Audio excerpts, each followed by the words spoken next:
सबसे बड़ी खबर, जी हां, महाराष्ट्र की सियासत को लेकर जो उठापटक खींचतान चल रही थी, उद्धव ठाकरे होंगे महाराष्ट्र के अगले सरदार। जी हां, उद्धव ठाकरे होंगे महाराष्ट्र के मुख्यमंत्री, ऐसा एनसीपी अध्यक्ष और महाराष्ट्र की राजनीति के पावरफुल प्लेयर शरद पवार ने यह साफ कर दिया है। साझा बैठक में उद्धव को सीएम बनाने पर सहमति हो गई है। सूत्रों के हवाले से बड़ी खबर आ रही है कि उद्धव ठाकरे को ही महाराष्ट्र का मुख्यमंत्री बनना होगा।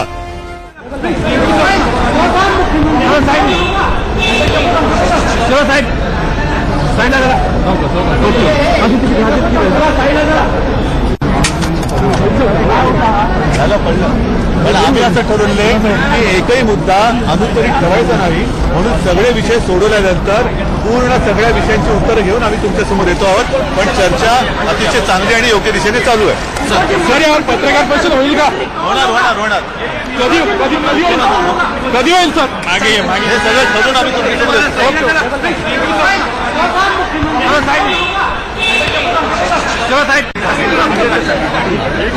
प्लीज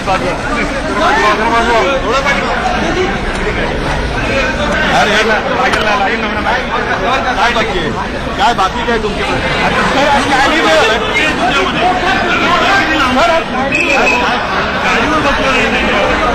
काय बोलू काय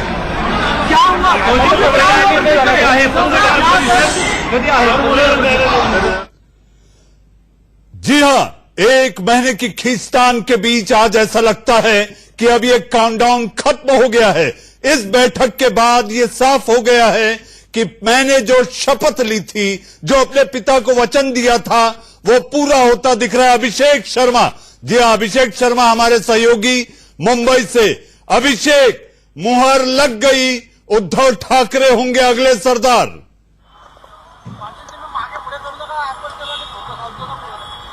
बिल्कुल, देखिए, शरद पवार ने बहुत बड़ा बयान दिया। शरद पवार ने साफ साफ शब्दों में कहा है कि तमाम ऐसे मुद्दे थे जिसके वजह सहमति बन गई है, लेकिन कह सकते हैं शरद पवार ने जो कहते हैं उनका जो कार्ड है वह खेल गए। और साफ तौर पर उन्होंने कहा कि अगर उद्धव ठाकरे मुख्यमंत्री बनते हैं तो हमें कोई आपत्ति नहीं है। उन्होंने इंडिया न्यूज से बात करते हुए साफ शब्दों में कहा, बाइट हमारे पास है, आप देखेंगे, सुनेंगे, देखें किस तरीके से बड़ा बयान कर दे रहे हैं कि अगर उद्धव ठाकरे महाराष्ट्र के मुख्यमंत्री होते हैं तो हमें कोई आपत्ति नहीं है। यानी समझिए किस तरीके से शरद पवार एक बड़ा बयान देते हैं।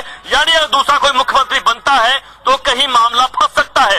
यह बड़ा बयान शरद पवार ने दिया है। तो जरूर इस मामले पर शरद पवार ने साफ साफ यह भी कहा है कि कल तीनों पार्टियां एक साथ आकर ज्वाइंट प्रेस कॉन्फ्रेंस करेंगी और उस प्रेस कॉन्फ्रेंस के बाद सब मामला शांत हो जाएगा।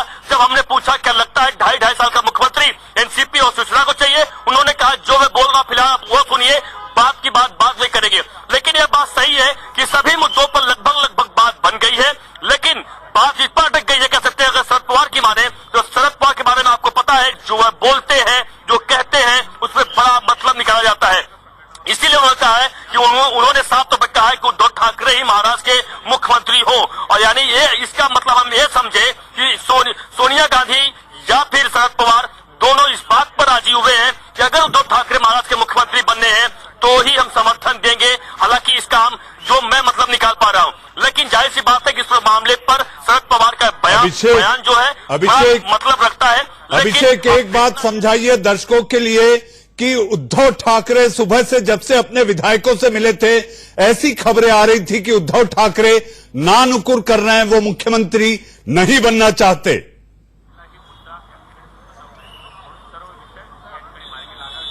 बिल्कुल सही कहा आपने। बिल्कुल, देखिए, आपको पूरा घटनाक्रम बताऊं। सुबह जब करीबन 10:30 बजे अपने विधायकों के साथ उद्धव ठाकरे मुलाकात किए और सभी विधायकों ने एक सौ शब्दों में कहा कि साहब आप मुख्यमंत्री बन जाइए, हम चाहते हैं कि उद्धव ठाकरे ही यानी आप मुख्यमंत्री बने। इस पर उद्धव ठाकरे ने साफ साफ कहा कि उन्होंने बाला साहब ठाकरे को शपथ दिया है, वचन दिया है कि एक शिवसैनिक को मुख्यमंत्री बनाएंगे। हालांकि यह भी आपको पता है शिवसैनिक खुद उद्धव ठाकरे भी हैं, तो इसमें कोई दो मत नहीं कि वह मुख्यमंत्री नहीं बन सकते। लेकिन उनका यह मतलब था कि मैं मुख्यमंत्री नहीं बनना चाहता हूं, मुख्यमंत्री आप में से कोई बने, हमें कोई मुख्यमंत्री का लालसा नहीं है, न लालच है। यह कहीं कहीं देखिए इसका पीछे का मकसद यह भी समझना चाहिए कि उन्हें पता है कि उनके पास नंबर नहीं है, उनके पास नंबर बहुत कम है। और ठाकरे परिवार अगर कहीं सत्ता पे सीधे बैठ गया तो जाहिर सी बात है जिस तरीके से अगर जो निशान साधा जाएगा, और जाहिर सी बात आपको पता है कि बीजेपी बड़ी पार्टी महाराष्ट्र में है और कहीं के विरोधी भी बड़ा लेवल पे करेगी, तो कहीं न कहीं इन तकलीफ हो सकती है। और यही वजह है कि एक मैसेज ये भी जा सकता है कि ठाकरे परिवार सिर्फ सीएम की कुर्सी के लिए लड़ाई लड़ रहा था और सीएम पर ठाकरे परिवार को ही बैठना था, और यही वजह है कि वो उन्होंने बीजेपी से नाता तोड़ा। तो कई सारे ऐसे मैसेज जा सकते हैं, उद्धव ठाकरे को पता है, इसलिए उद्धव ठाकरे रणनीति के तहत चाहते हैं कि वह मुख्यमंत्री ना बने बल्कि दूसरा कोई मुख्यमंत्री बने। लेकिन जैसे शरद पवार का जो बड़ा बयान आया है उससे साफ समझ सकते हैं कि जैसा कि लगातार हम अपने दर्शकों को लगातार बता रहे थे, इंडिया न्यूज के माध्यम से लगातार बता रहे थे किस तरीके से उद्धव ठाकरे का ही महाराष्ट्र का मुख्यमंत्री बनना तय है, और वो अब शरद पवार का एक बड़ा बयान जिस तरीके से आया, कह रहे हैं कि उद्धव ठाकरे ही महाराष्ट्र के मुख्यमंत्री बने, इस पर हम सहमति जता रहे हैं। यानी साफ है कि हम समझ सकते हैं कि शरद पवार के इस बयान के बाद, और जैसा कि मीटिंग में हुआ है, उद्धव ठाकरे का हृदय परिवर्तन होगा, मन परिवर्तन होगा, और जरूर वह महाराष्ट्र के मुख्यमंत्री बनने के लिए आगे आएंगे, क्योंकि तमाम तरीके से दबाव भी है। और एक ये भी इसके पीछे देखा जा सकता है कि अगर उद्धव ठाकरे मुख्यमंत्री बनते हैं, अभिषेक, तो तमाम पार्टियों अभिषेक ये तो तय हो गया कि हृदय परिवर्तन हो चुका है। और मुझे याद है बाला साहब के लिए जो कहा जाता था हिंदू हृदय सम्राट, तो उनके बेटे ने अपना हृदय परिवर्तन किया और जो वचन अपने पिता को दिया था, मुझे ऐसा लगता है वो अब पूरा होता दिखाई दे रहा है। हालांकि इस पर अभी भी शिवसेना की तरफ से कोई स्पष्टीकरण नहीं आया है। पवार ने जरूर कहा है, आप जो बता रहे थे, समझा रहे थे उसके मुताबिक, कि अगर उद्धव ठाकरे ही मुख्यमंत्री होंगे तो ऐसा लगता है सारी पार्टियां इसी पर सहमत हैं कि ये सरकार बनाई जाए। बहरहाल हमारे साथ मेहमान के रूप में अजीत मंडोला साहब, जी हां, आप क्षेत्रीय इंडिया न्यूज के चैनल के राजनीतिक संपादक हैं। हमारे साथ संजय द्विवेदी जी, आप शिवसेना का पक्ष रखेंगे, और आज मुझे ऐसा लगता है उनके चेहरे पे एक खुशी का भाव भी दिख रहा है। और मेरे साथ मसूद हाशमी साहब कई दिनों बाद आए हैं, और ये खबर के साथ कि अब उनका भी दल एक ऐसे बेमेल गठबंधन का हिस्सा है जो महाराष्ट्र में सरकार चलाएगा। अजीत जी, ये बेढंगा बेमेल गठबंधन कहा जाता दिख रहा है आपको?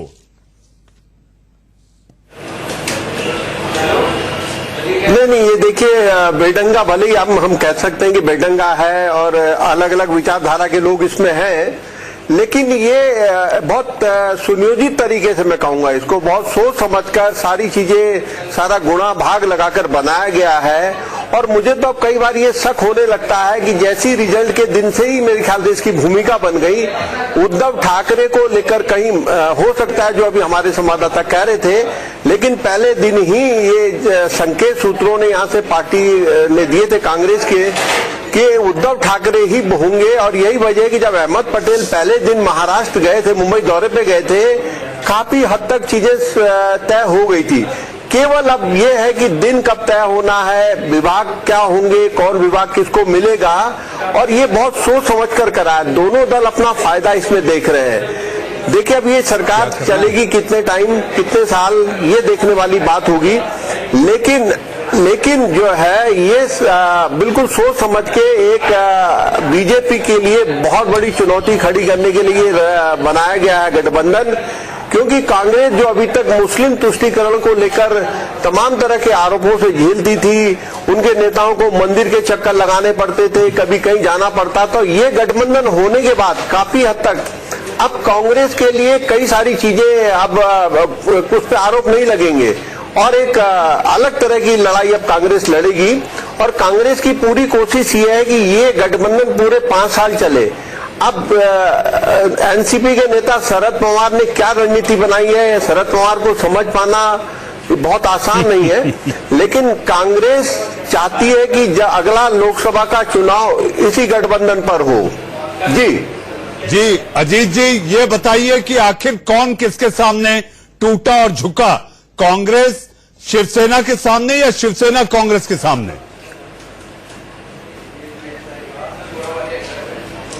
मनीष जी, इस वक्त जो दोनों तीनों दल हैं उनके सामने सबसे बड़ी जो चुनौती अपना अस्तित्व बचाने की है। एनसीपी भी जानती है, आपने देखा होगा चुनाव से पहले ईडी ने शरद पवार के इर्द गिर्द अपना घेरा बनाया था, उसके बाद कांग्रेस तो इस पूरे ईडी प्रकरण से दुखी थी, तो अब सबके सब दल जो आज तिन्ही पक्षाचे ज्येष्ठ नेते पहिल्या प्रथम एकत्र बसले, बऱ्याचशा गोष्टीवरती आम्ही मार्ग काढलेला आहे। झालं पडलं. पण आम्ही असं ठरवले की एकही मुद्दा अनुत्तरित ठेवायचा नाही, म्हणून सगळे विषय सोडवल्यानंतर पूर्ण सगळ्या विषयांची उत्तरं घेऊन आम्ही तुमच्या समोर येतो आहोत. पण चर्चा अतिशय चांगली आणि योग्य दिशेने चालू आहे. सर यावर पत्रकार परिषद होईल का? होणार. कधी होईल सर? मागे हे सगळं शोधून आम्ही तुमच्या समोर येतो.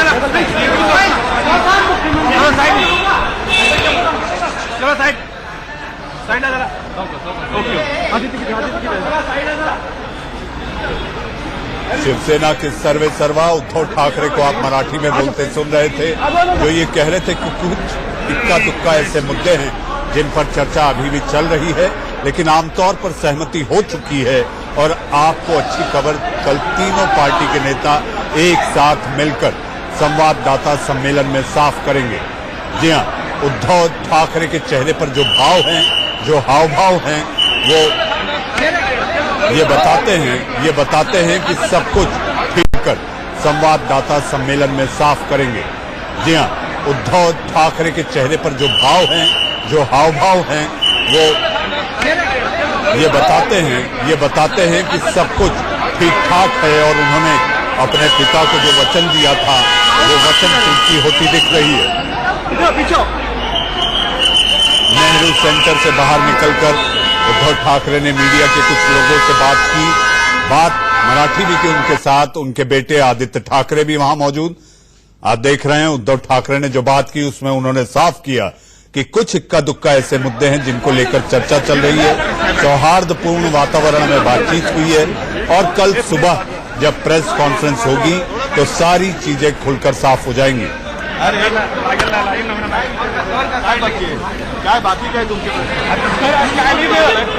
उद्धव ठाकरे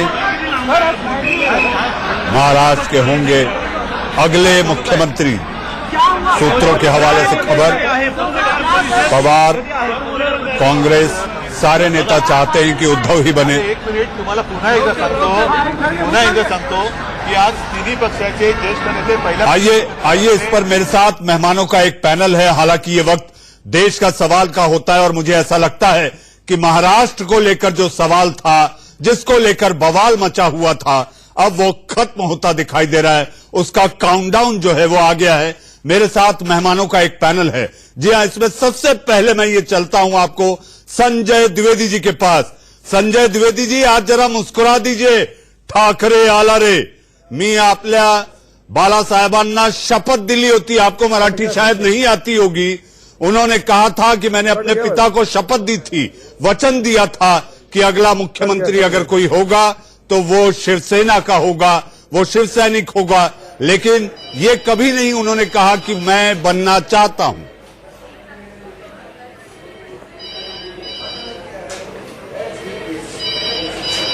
संजय द्विवेदी जी, फोन कट गया भैया, फिर से फोन करिएगा। संजय द्विवेदी जी से हम संपर्क नहीं कर पा रहे हैं। संजय द्विवेदी जी के पास हम तुरंत संपर्क करेंगे।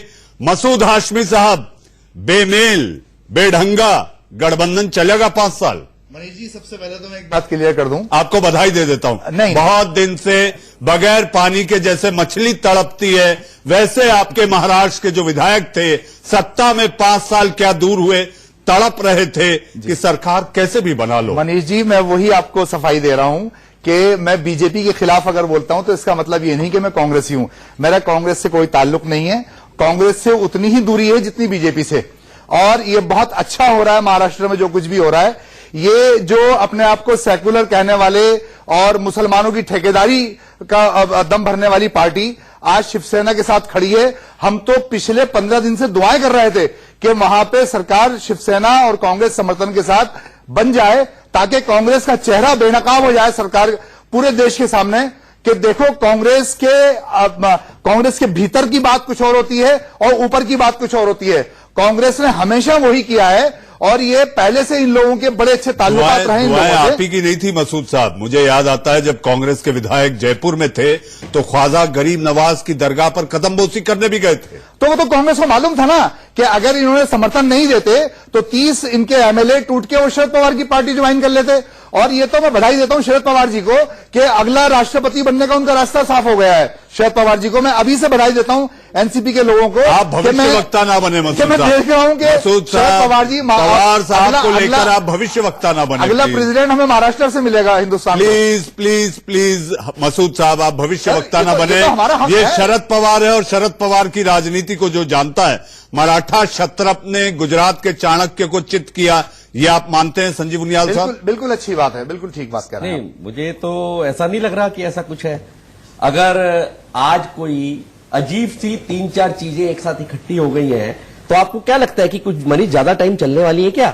ठीक है, आज हमें एक इनको बधाई देनी चाहिए कि बिल्कुल विरोध रखते हुए सावरकर के विषय में, कार सेवकों के विषय में, जैसे मसूद साहब भी कह रहे थे कि आप बिल्कुल स्ट्रांग हिंदुत्व के एजेंडा पे खड़े रहे, जबकि बीजेपी तो फिर भी काफी कुछ सॉफ्ट रहा था। उनके साथ बहुत सारे मुस्लिम्स नेता भी रहे हैं, मुस्लिम के प्रति उनका जो सद्भाव भी देखने में नजर आता है। ट्रिपल तलाक को लेकर भी बहुत कटिबद्ध थे, परंतु इससे पहले कि मैं बहस अपनी आगे बढ़ाऊं, मैं शरद पवार ने क्या कहा है ये आपको सुनाते हैं। चालू है, जहाँ तक मुख्यमंत्री की बात है, मुख्यमंत्री के इशू पर कोई दो राय नहीं है। मुख्यमंत्री के इशू पर आम राय उद्धव ठाकरे के नेतृत्व पर फैसला करनी चाहिए, इस बात पर सहमति है। ये इशू नहीं है। बाकी जो डिटेल प्रोग्राम की बात है उसका डिस्कशन चालू है। वो पूरा होने के बाद मुझे लगता है कि कल प्रेस कॉन्फ्रेंस करके डिटेल बताएंगे। मगर इस गवर्नमेंट की लीडरशिप उद्धव ठाकरे के पास है, इसमें यूनियनिटी है, समझा? लेकिन अभी वापस आज सब फैसला हो चुका है सर, तो वापस होगा। डिटेल हुआ है सीएमशिप का, और बाकी डिटेल प्रोग्राम की तैयारी चालू है। लेकिन 2.5 साल जो मुख्यमंत्री का था एनसीपी का, क्या 2.5 साल एनसीपी लेगी सर? ये बताइए, हमने जो बताया वो सुनिए। हम कल शायद प्रेस कॉन्फ्रेंस होकर डिटेल प्रोग्राम आपको दिया जाए। मतलब फाइनल अपने अस्तित्व के बाद से लगातार शिवसेना हिंदुत्व का झंडा लेकर आगे बढ़ी, लेकिन आखिर सत्ता क्या होती है आपने देखा कि हिंदुत्व को त्यागा और ऐसा लगता है कि सेना धर्मनिरपेक्ष हो गई। आइए देखिए हमारी ये रिपोर्ट।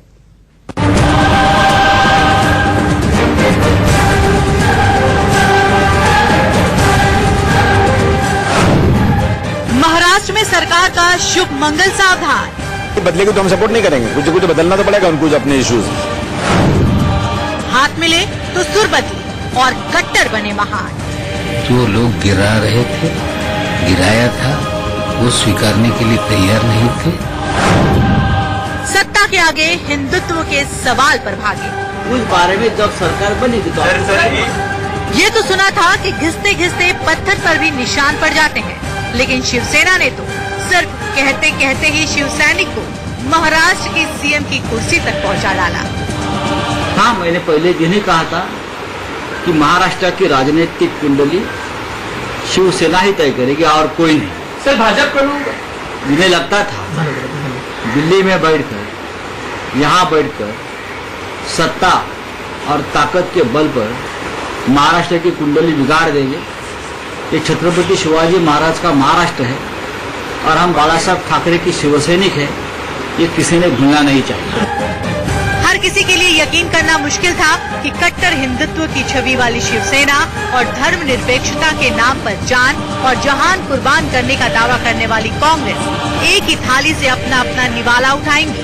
लेकिन कहते हैं ना कि सियासत में कुछ भी नामुमकिन नहीं। चाहे शरद पवार साहब हो, ये हमेशा इस मिट्टी के नेता रहे हैं और छत्रपति शिवाजी का नाम लेकर हमने राजनीति भी की है और सामाजिक कार्य किया है, बहुत बड़ा काम किया है। तो महाराष्ट्र का काम है, जो सत्ता है, तो दिल्ली नहीं चला सकती। सवाल है कि शिवसेना कांग्रेस का ये मिलन दूध में पानी जैसा है या फिर पानी में तेल जैसा, यानी सत्ता के लिए अपने अपने सिद्धांतों की बलि देकर दोनों एकाकार हो चुके हैं, या अपनी छवि बरकरार रखने की छटपटाहट नजर आती रहेगी। ये समझना है तो देखिए कैसे हिंदुत्व के सवाल पर शिवसेना नेता संजय राउत ने अपनी प्रेस कॉन्फ्रेंस पर कुछ यूं पूर्ण विराम लगाया। महाराष्ट्र का जो काम है, जो सत्ता है, तो दिल्ली नहीं चला सकती। सर हिंदू का मुद्दा क्या होगा शिवसेना का राम मंदिर उस बारे में जब सरकार बनेगी तो आपको पता चलेगा। तो क्या महाराष्ट्र की जनता के विकास के नाम पर हुए इस अभूतपूर्व गठबंधन में अपनी जुबान खोलना मना है? कांग्रेस एनसीपी की पुरानी सहयोगी रही समाजवादी पार्टी तो यही कह रही है। लेकिन आप मानते हैं कि शिवसेना तैयार होगी? नहीं, तैयार है शिवसेना को सरकार बनाना है हमारे साथ में, तो हमारी शर्तों बनाएगी, ऐसी थोड़ा बना सकती है सरकार। लेकिन जिस पार्टी की विचारधारा इतनी पुरानी हो, आपको लगता है एक दिन में बदल जाएगी? नहीं बदलते हैं, लोग बदलते हैं। मैं देख रहा हूँ जिसने बाबरी मस्जिद तोड़ने में सबसे पहला फौड़ा चलाया था ना, उस दिन रात को सोया नहीं। वो हिंदू था, हरियाणा का, लेकिन उसने एक दिन तय किया कि मैंने गलती किया, वो मुसलमान बन गया, पूरे देश में जाकर मुसलमानों को बढ़ाने का काम कर रहा है। बात अयोध्या की चली तो एनसीपी ने विवादित ढांचे के विध्वंस पर बाला साहब ठाकरे के बयान की ही नई व्याख्या कर दी। जो लोग उस वक्त थे या आज हैं, उन्हें पता है कि बाला साहब ठाकरे ने कहा था की जर माझ्या शिवसैनिकांनी मस्जिद पाडली असेल तो मला त्याचा अभिमान है। इसका मतलब ये होता है अगर गिराई है तो मुझे अभिमान है। जो लोग गिरा रहे थे, गिराया था, वो स्वीकारने के लिए तैयार नहीं थे, और उन्होंने जो शब्द कहा था वो गिराया है ये नहीं कहा था। ये लोगों को समझना पड़ेगा। ऐसे उदार हृदय वाले दोस्त पाकर धन्य हुए उद्धव ठाकरे ने बैठक बुलाकर अपने विधायकों को समझाया कि बीजेपी ने झूठ बोला, इसलिए अब उसकी दोस्ती भूल जाओ और कांग्रेस एनसीपी से मित्रता निभाओ। और ये नई दोस्ती बीजेपी को चुभ रही है। बेवफा सनम से मिले जख्मों पर बीजेपी और कह भी क्या सकती है, लेकिन ये आशंका 30 साल तक दोनों के मोहब्बत की चश्मदीद रही जनता को भी सता रही है कि जिसने एक कुर्सी के लिए 30 साल का साथ छोड़ दिया, वो बाकी कुर्सियों के 3 हिस्सों में बंटवारा कर 5 साल तक सरकार की गाड़ी चला पाएंगे। Bureau report. कैसे धक्के की गाड़ी आप देख रहे थे हमारी रिपोर्ट में। इस बीच हमारे संवाददाता ने उद्धव ठाकरे से बात की। आखिर उद्धव ठाकरे ने क्या कहा, बहस से पहले ये भी सुनिए आप। सुभाष जी क्या हुआ मीटिंग में? अरे मैंने अभी बताया ना, एक मिनट। सरकार बनेगी, जल्द से जल्द बनेगी, जल्द से जल्द बनेगी, आप चिंता ना करें। सरकार बनाने का दावा कब तक पेश किया जाएगा? सुनिए, बहुत सारे मुद्दों पर सहमति हुई है, लेकिन हमने फैसला किया है कि एक भी सवाल बाकी नहीं रहना चाहिए, इसलिए सारी बातें सुलझाकर आपके सामने आ जाएंगे।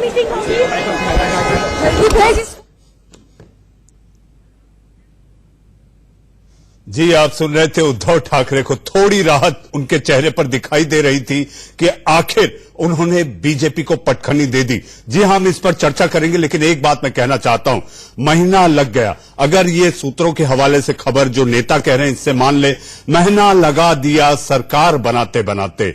अब ये मान लेना चाहिए कि सरकार बनने का काउंटडाउन शुरू हो गया। बीजेपी से दोस्ती टूटी, नए दोस्त बने। नए दोस्त बने तो शर्त ये थी, सीएम की कुर्सी हमारी, सरकार तुम्हारी। जी हां, इसके बाद बात आगे बढ़ेगी तो मलाईदार मंत्रालयों को लेकर बंदर बांट भी होगी, क्योंकि पावर के गेम में शरद पवार कबड्डी के खिलाड़ी हैं। हुत्तु तुत्तु कबड्डी कबड्डी कबड्डी। जी हां, तो महाराष्ट्र की राजनीति में जो बवाल मचा था, ऐसा लगता है कि सरकार बनने वाली है। मेरे साथ मैं मेरे मेहमानों को फिर एक बार आपसे परिचय करा दूं। मेरे साथ स्टूडियो में संजीव उनियाल साहब, मसूद हाशमी साहब, अजीत मंडोला साहब और मेरे साथ संजीव द्विवेदी जी। संजीव द्विवेदी जी, आपको बधाई दे दूं और आप बधाई स्वीकार लीजिए। ठाकरे आला रे। संजय द्विवेदी मनीष जी, संजय द्विवेदी। जी जी, संजय की आंख कल से कह रही थी कि मुख्यमंत्री हमारा ही बनेगा। मैंने आपसे, मनीष जी आपको याद होगा, मैंने विदिन फर्स्ट डे से बात कही है कि मुख्यमंत्री हमारा बनेगा। उसे कौन सुन लीजिए आप, क्यों बनेगा? देखिए, देश और प्रदेश से बड़ा विचारधारा नहीं हो सकती है। देश और प्रदेश से बड़ी विचारधारा नहीं हो सकती है। अगर भारतीय जनता पार्टी ने शिवसेना को झूठा कहा है तो उन्होंने सरकार नहीं बना रहे हैं, तो महाराष्ट्र की जनता के विकास के लिए शिवसेना का ये पहला दायित्व था कि सरकार बनाए। आज हम सरकार बना रहे हैं, इस विषय बना रहे हैं कि देश और प्रदेश से बड़ी विचारधारा नहीं हो सकती है। प्रदेश सबसे बड़ा होता है। अगर प्रदेश रहेगा तो शिवसेना रहेगी, और प्रदेश ही नहीं बचेगा तो कोई पार्टी का अस्तित्व नहीं रहेगा। मेरा मूल मंत्र यह है कि आज जो सरकार बनेगी वो 5 साल चलेगी और पूरा विकास करेगी, जनता का विकास करेगी, क्योंकि शिवसेना 80% समाज सेवा करती है और 20% राजनीति करती है। शिवसेना हमारे बालासाहेब ठाकरे कहते हैं। संजय जी एक चीज बताइए, संजय जी आप एक बात बताएं, दगाबाज कौन है?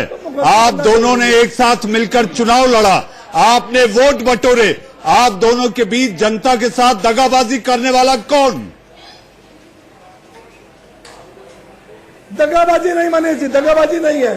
जो लोकसभा चुनाव से पहले माननीय जो मीटिंग हुई थी उद्धव जी के ठाकरे के साथ में, जो हमारे माननीय उद्धव ठाकरे ने स्पष्ट कहा कि ये बातचीत हुई थी 50-50% की। अगर भारतीय जनता पार्टी नहीं मान रही है और झूठा साबित कर रही है, देखिए सबसे बड़ी बात क्या हो गई, झूठा साबित कर रही है। अगर झूठा साबित कर रही है तो ऐसे दोस्त संग रहना उचित नहीं होता है। ये सब हिंदुस्तान के सभी शिवसैनिकों की राय है, ये मैं आपको बता रहा हूँ चैनल के माध्यम से। शिवसेना के सभी आप कह रहे हैं झूठा साबित कर रही है, कोई प्रमाण है?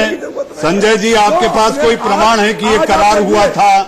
आपके पास कोई प्रमाण है? वो ये आपके लिए भी कह सकते हैं कि आप झूठा दावा कर रहे हैं, आप वो वैमनस्य निकालना चाह रहे हैं जो पढ़ रही। कोई प्रमाण है? संजय जी आपके पास कोई प्रमाण है कि ये करार हुआ था? आपके पास कोई प्रमाण है? वो ये आपके लिए भी कह सकते हैं कि आप झूठा दावा कर रहे हैं, आप वो वैमनस्य निकालना चाह रहे हैं जो 5 साल में आपको नहीं मिला। आपका वजूद सरकार में शून्य के बराबर था। शिवसेना ने मनीष जी कभी शिवसेना ने झूठ बोल के राजनीति नहीं की है, हमेशा देश के लिए काम किया है, समाज के लिए काम किया है, कभी झूठ बोल के राजनीति नहीं की है। हमारा सीएम बने या ना बने, आज आप देखिए कांग्रेस एनसीपी ने मिलकर एक फैसला किया और तब शिवसेना को शामिल किया, और माननीय फडणवीस जी ने तुरंत घोषणा कर दी थी कि 5 साल का मुख्यमंत्री मैं बनूंगा। तो ये चीज गलत थी, उनको शिवसेना के साथ आगे वार्ता करनी चाहिए थी, झूठा सिद्ध नहीं करना चाहिए थी। गठबंधन कभी नहीं टूटता। जो आपके मीडिया में जो आरोप लगाए जा रहे हैं, रुकिए द्विवेदी जी, आप रुकिए। मेरे साथ बीजेपी के प्रवक्ता महाराष्ट्र से ही केशव उपाध्याय टेलीफोन लाइन पर हैं। केशव, आपको मेरी आवाज आ रही है?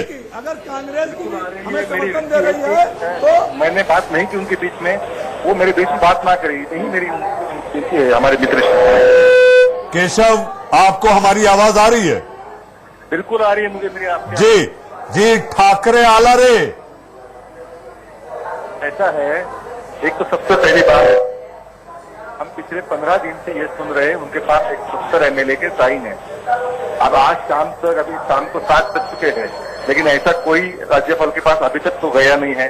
जब जाएंगे तब हमारे प्रदेश अध्यक्ष ने, हमें बीजेपी ने पहले कहा है कि महाराष्ट्र में महाजनादेश जो मिला उसका अपमान अगर शिवसेना करके वो एनसीपी और कांग्रेस के साथ जाना चाहती है तो उनकी हमारी शुभकामनाएं हैं। लेकिन महाराष्ट्र की जनता ये देख रही है कि जिस तरीके से हमारे साथ चुनाव लड़े, विकास के मुद्दों पे वोट मांगे, और आज वो छोड़ के वो इनके साथ उनके माननीय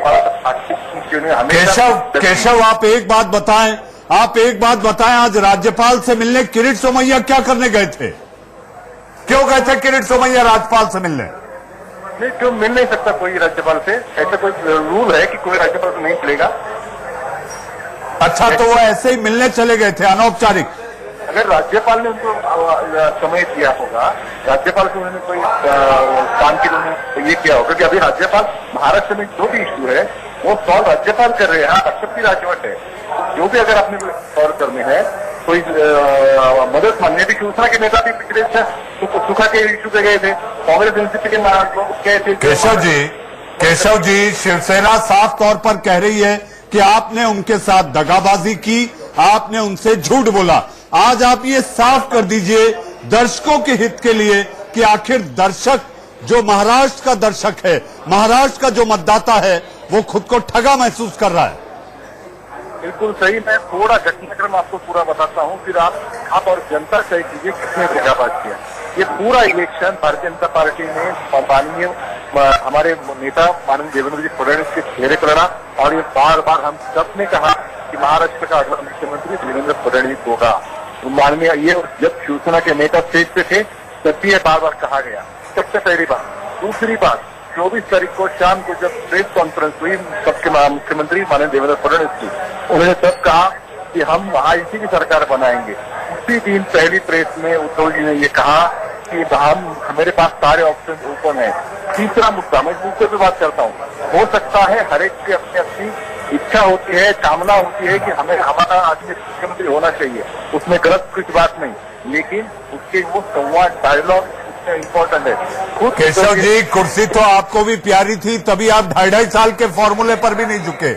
स्वाभिमान आपका अभिमान में बदल गया था, ये शिवसेना कहती है। अहंकार की लड़ाई में आपने खो दिया। जो फॉर्मूला था ही नहीं, वो आएगा कहाँ से? जो फॉर्मूला तय ही नहीं हुआ, उसके बाद अगर कोई आपको अपेक्षा है तो चर्चा से मुक्त निकल सकते थे। आपने चर्चा ही नहीं की, वो चर्चा ही करना बंद कर दिया और आप कह रहे हैं और उसने कबूल भी किया। और फिर इस प्रकार से कैसे होगा? जो फॉर्मूला तय ही नहीं हुआ था उसके बारे में अगर आप जाके बात कर रहे हैं, हमने बार बार ये कहा। जी, आप बने रहिए केशव जी। हमारे सहयोगी अभिषेक शर्मा के पास चलते हैं। अभिषेक, आज किरीट सोमैया की राज्यपाल से मुलाकात हुई है कुछ घंटे पहले, आप क्या देखते हैं, ये मुलाकात की क्या वजह हो सकती है? और देखिए, इस पर मामले पर हालांकि अब तक जो जानकारी मिली है उसमें यह सामने आ रही है कि जो पीएमसी का मुद्दा एक बड़ा मुद्दा महाराष्ट्र में बनता जा रहा है। और जिस तक देखा होगा आपने इलेक्शन के दौरान पीएमसी बैंक के करीबन 18 लाख के आसपास जो अकाउंट होल्डर्स हैं उनका पैसा अब तक नहीं मिल पाया है। और यही वजह है जो जानकारी मिल रही है पीएमसी वाले मामले पर यह किरीट सोमैया लगातार फॉलोअप कर रहे हैं, आरबीआई गवर्नर से मिल रहे हैं, तमाम जगहों पर मुलाकात की थी। और जो जानकारी मिल रही है कि पीएमसी वाले बैंक पर कुछ शायद गवर्नर से मुलाकात करके कुछ उन्होंने उनकी ओपिनियन लेनी चाहिए होगी, कुछ बात कही होगी, जो जानकारी मिल रही है। क्योंकि आपको पता है, देखिए किरीट सोमैया इस वक्त सांसद भी नहीं है और जैसा कि अंदर खाने से अगर साफ समझे तो वह नाराज। अभिषेक आप बने रहिए, अभिषेक आप बने रहिए। अब वक्त है एक छोटे से ब्रेक का। ब्रेक के बाद महाराष्ट्र की सियासत को लेकर, उठापटक को लेकर ऐसा लगता है कि पर्दा उठने वाला है। लगातार जारी है इंडिया न्यूज, देश की धड़कन पर।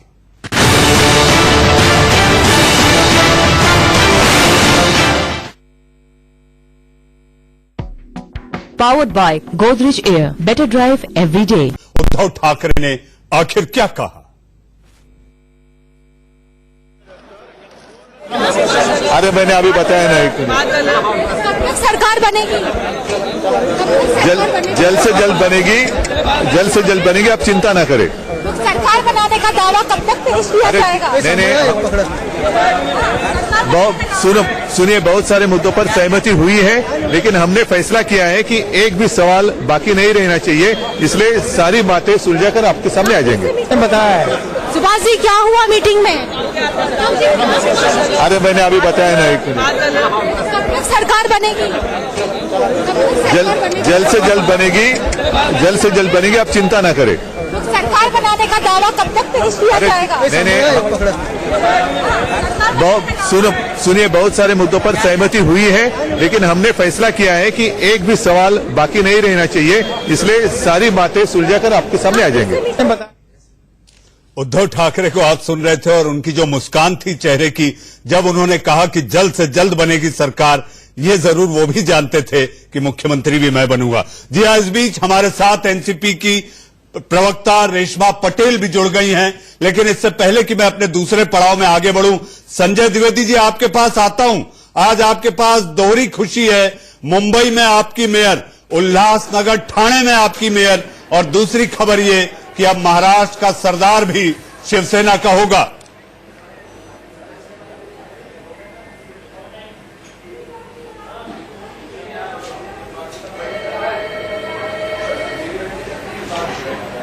मुझे लगता है द्विवेदी जी के पास मेरी आवाज नहीं जा रही। रेशमा 2014 में बगैर पूछे। मनीष जी, अब आवाज आ रही है? जी बताइए मनीष जी, अब आवाज आ रही है? आवाज आ रही है। ये जो उद्धव ठाकरे नए मुख्यमंत्री होंगे महाराष्ट्र में, नीचे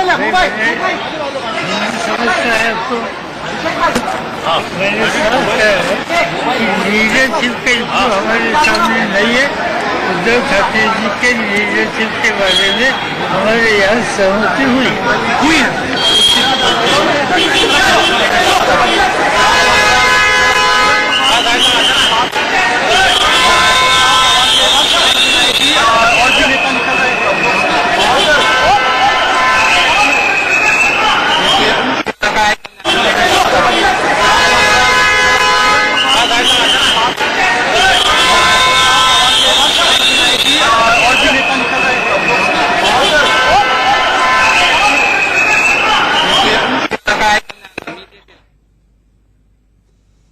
जी आप सुन रहे थे उस पावरफुल मैन को। जी हां, महाराष्ट्र की राजनीति का वो पावरफुल चेहरा, वो शरद पवार जो कि राजनीति के एक एक मोहरे को फूक फूक कर चलते हैं और जानते हैं कि कब कौन सा चलना चाहिए। अब द्विवेदी जी, आपने मेरा सवाल सुना था, क्या शिवसेना ने बीजेपी से दोस्ती तोड़कर नए दोस्त जो बनाए हैं, आपको लगता है कि 2014 की खीज निकाली है? 2014 में ना तो आप किंग थे ना ही king maker.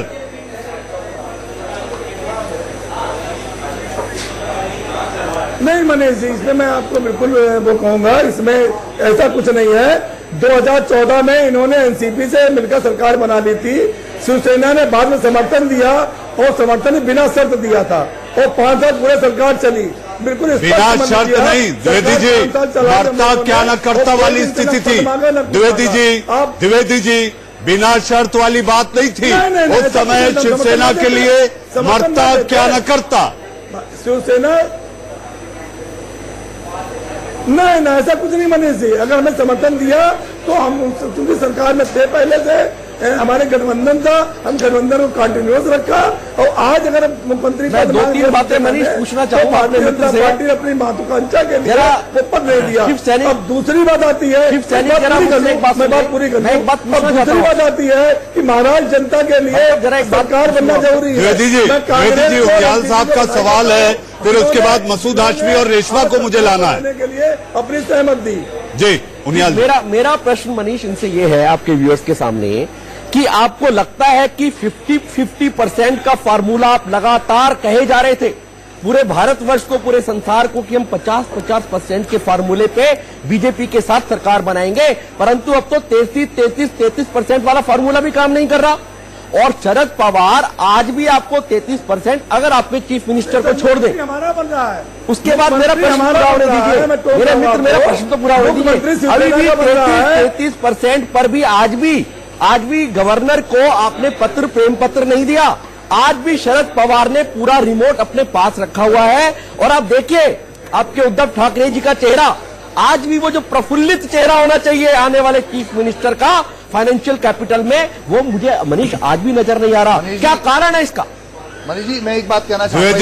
Dwivedi ji, remote control super committee के पास होगा। देखिए, जो दिखाया जा रहा है कि शिवसेना कामयाब हो गई सरकार बनाने में, या शिवसेना का दिखाया जा रहा नहीं, जो हुआ वो बता रहे हैं। दिखाया जा रहा है, मसूद साहब करेक्ट करिए। मसूद साहब, जो हो रहा है वो नजर आ रहा है, जो ये नजर आ रहा है कि शिवसेना कामयाब हो गई, ये असल में कामयाब शिवसेना नहीं हुई।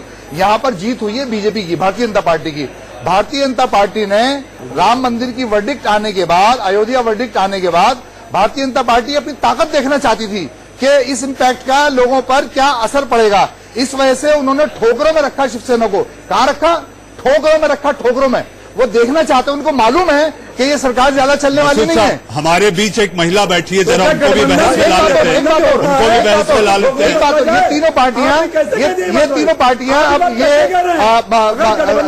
शरद पवार की पार्टी नवाब मलिक को सामने ला रही है, कांग्रेस अहमद पटेल को ला रही है, सिर्फ ये और अबू आसिम आजमी बीच में। और एक बात मैं आपकी जानकारी, नहीं आपको एक और जानकारी देता हूँ। मसूद साहब, आपने 2 नाम लिए, अल्पसंख्यक नाम, तीसरा नाम मैं सेना का बताता हूँ। अब्दुल सत्तार उनके जो विधायक हैं, जितने मुखर होकर उन्होंने टेलीविजन को बाइट दी है, तो आप ये समझिए कि तीनों जो दल हैं वो धर्मनिरपेक्ष सोच के साथ आगे बढ़ रहे हैं। रेशमा पटेल, आप ये बताइए कि अबू आसिम आजमी ने ये कह दिया है कि मुसलमानों के आरक्षण की बात को सामने रखकर ही हम इस सरकार को समर्थन दे रहे हैं। कैसे बनेगी बात?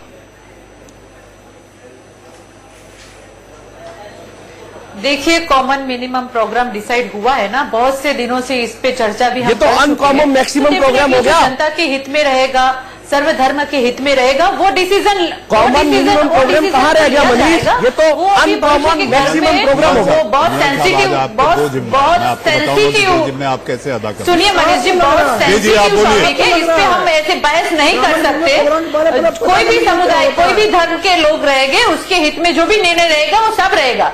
देखिए, मुझे एक बात समझ में नहीं आती मनीष जी कि बार बार इस टॉपिक को सरकार बनाने को लेके हम क्यों धर्मवाद पे चले जाते हैं। हिंदुत्व की परिभाषा क्या है? मैं भी हिंदू की बेटी हूं, तो उसका मतलब है कि मैं एनसीपी में हूं तो मेरा हिंदुत्व खत्म हो गया, मेरा धर्म खत्म हो गया? ऐसा नहीं होता। हिंदुत्व की परिभाषा जो भारतीय जनता पार्टी आंक रही है वो परिभाषा हम नहीं आंक रहे, बस इतना ही फर्क है सिर्फ। जी, आप ये भी बता दीजिए कि आप 5 साल ये सरकार चला लेंगी रेशमा, क्योंकि 56 के बाद 54 आप हैं, और मुझे याद है मुंबई में एक फिल्म बनी थी अब तक 56।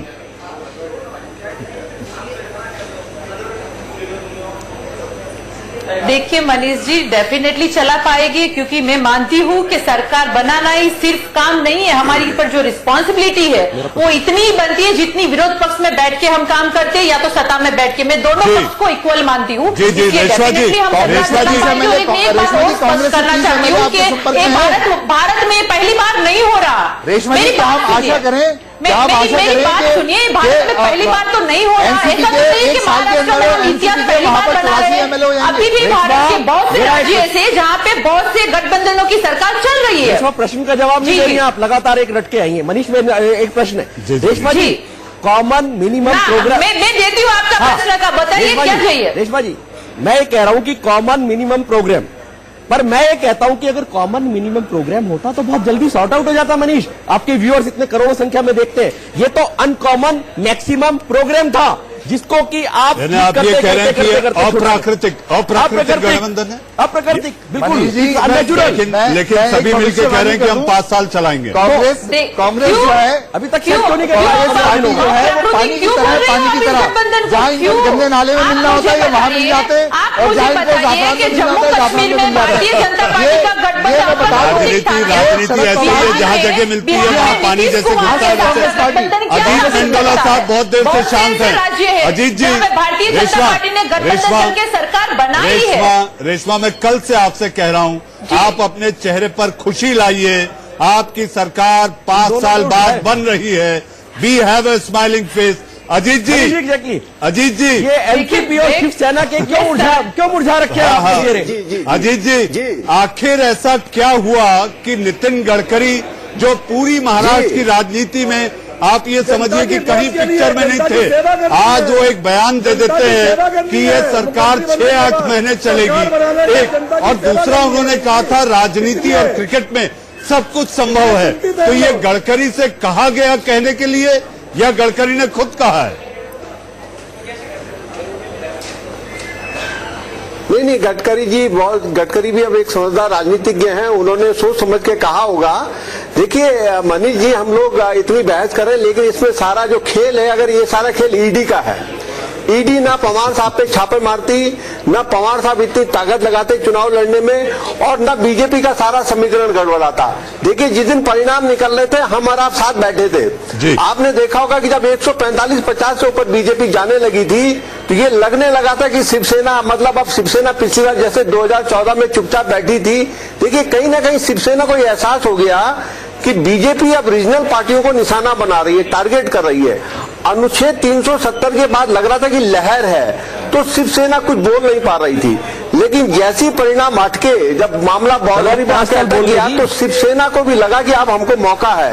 अब देखिए ये मौका मिल गया, बीजेपी ने जल्दबाजी दिखा दी, अनुच्छेद 370 के चलते छापेमारी नहीं करती तो शायद था कि परिणाम ये नहीं आते। अब ये बीजेपी के लिए एक शुरुआत, ये बीजेपी अब कैसे अपने को संभालेगी? देखिए सरकार साल भर चलेगी, 1.5 साल चलेगी या 5 साल चलेगी, अभी जल्दबाजी होगी, क्योंकि जब 1 साल बाद क्या करवट बदलते हैं, क्या बिहार का परिणाम रहता है, क्या झारखंड का लगातार चुनाव है, पहले झारखंड के बाद दिल्ली, इस तरह से ये चुनाव लगातार चलते रहेंगे और हमें दिखाई देगा कि आखिर हवा का रुख क्या है। मेरे साथ अभी बीजेपी के प्रवक्ता नहीं है, लेकिन मेरे मन में सवाल है। सवाल ये है मसूद हाशमी और उनियाल साहब, मैं आपसे पूछूंगा, वो बीजेपी जो कि गोवा जैसे छोटे से राज्य में अपनी पूरी ताकत झोंक दी थी, अपने बड़े बड़े नेताओं को भेज दिया था, नितिन गडकरी जैसा नेता वहां जाकर कैंप कर रहा था, महाराष्ट्र में वो बड़े नेता कहां थे? क्यों नहीं आए बीजेपी के बड़े नेता? एक छोटे से ब्रेक के बाद देश का सवाल जारी है।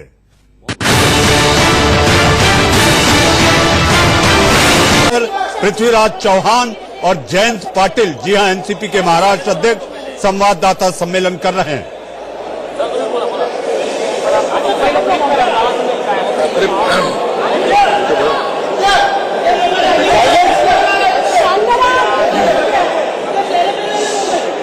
काल आपल्याला आम्ही सांगितल्याप्रमाणे आज तिन्ही पक्षाची शिवसेना, राष्ट्रवादी कांग्रेस आणि कांग्रेस तिन्ही पक्षाची संयुक्त पृथ्वीराज चौहान कांग्रेस नेता पूर्व मुख्यमंत्री कह रहे हैं कि कल जैसा मैंने आपको बताया था, आज हमारे तीनों दल के नेता शिवसेना, एनसीपी और कांग्रेस के चर्चा अतिशय सकारात्मक झाली। चर्चा बहुत सकारात्मक थी। अजून चर्चा संपलेली नाही, चर्चा अभी भी खत्म नहीं हुई है, चर्चा चालू राहील, चर्चा लगातार जारी रहेगी।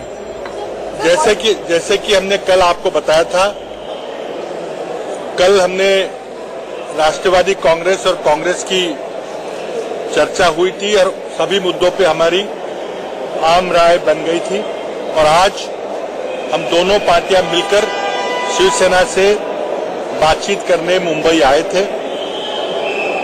हम तीनों पार्टियों की सरकार स्थापन करने के बारे में और उसके जो भी मुद्दे हैं उन सभी के बारे में चर्चा हुई।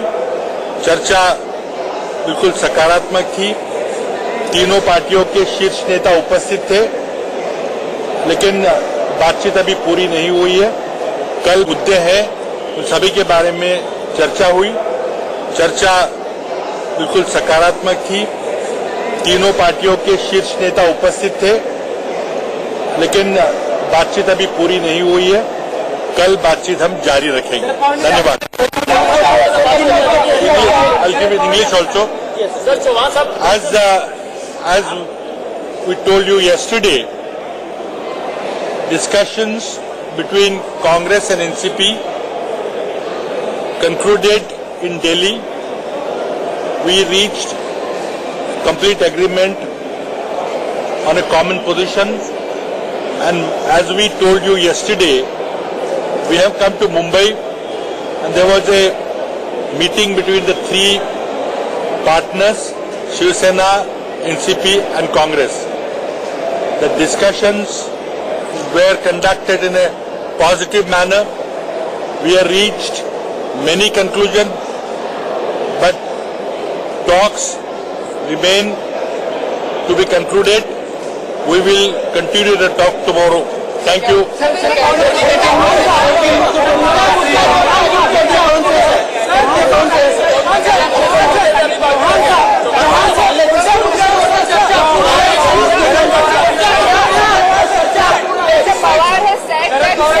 Mr. Pawar has said that Uddhav Thackeray is going to be the CM. Is there a conclusion from all three parties?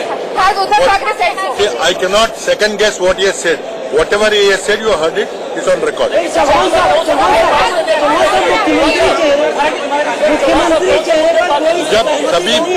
जब सभी मुद्दों पे पूरी चर्चा होगी तो उसके बाद हम पूरी सभी बातों पे आपके साथ वार्ता परिषद करके आपको पूरे मुद्दे के बारे में जानकारी देंगे।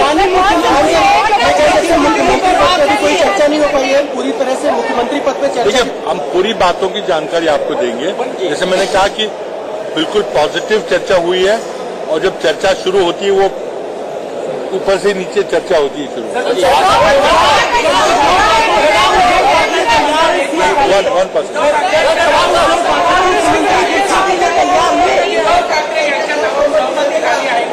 तुम्हाला उद्या सगळं कळेल ना, जेव्हा संबंध सरकारचं आर्किटेक्चर उद्या सगळं संपलं। आमची चर्चा अजून पूर्ण झालेली नाही, त्यामध्ये बऱ्याचशा गोष्टी आहेत, त्या चर्चा चालू आहे।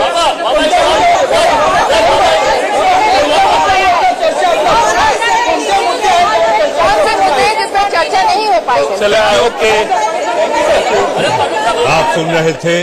आप सुन रहे थे कांग्रेस नेता और महाराष्ट्र के पूर्व मुख्यमंत्री पृथ्वीराज चौहान, जिनके साथ एनसीपी के नुमाइंदे जयंत पाटिल भी मौजूद थे।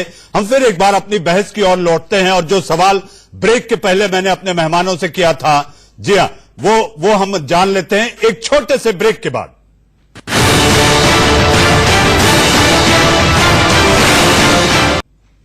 ब्रेक के बाद फिर आपका एक बार स्वागत है। मैं अपनी बहस के आखिरी पड़ाव में हूं। 10-10 सेकंड मसूद साहब और उनियाल साहब, आप बताइए कि जो मेरा सवाल था, आखिर बीजेपी ने ताकत क्यों नहीं लगाई? मनीष, पहली बात तो जब भी ये कॉन्फ्रेंस हो रही है तो आप देखिए 2 पार्टियां आज तक, तीसरी पार्टी शिवसेना को बीच में अभी तक नहीं लाए, ये भी अपने आप में एक प्रश्न है। दूसरा, मुझे लगता है कि ये शिवसेना के लिए सुसाइडल रहने वाला है। मसूद जी, उनियाल साहब, और सुसाइडल रहने वाला है। मैंने जैसे पहले कहा, BJP is very much confident. उसको मालूम है कि कुछ दिनों की सरकार है, उसके बाद बीजेपी अगला इलेक्शन वहां पर अपने दम पर लड़ना चाहती है और अपनी सरकार बनाना चाहती है, देखना चाहती है। मसूद साहब, मेरे पास समय का पाबंदी है, समय कम है, लेकिन मेहमान मेरे साथ जुड़े, आपका बहुत बहुत धन्यवाद। मैं इतना कहना चाहूंगा, सब कुछ बताएंगे। सर एनसीपी मांग रही है। एक मिनट क्या बातचीत हुई सर? कल के मीटिंग में भी आप कहेंगे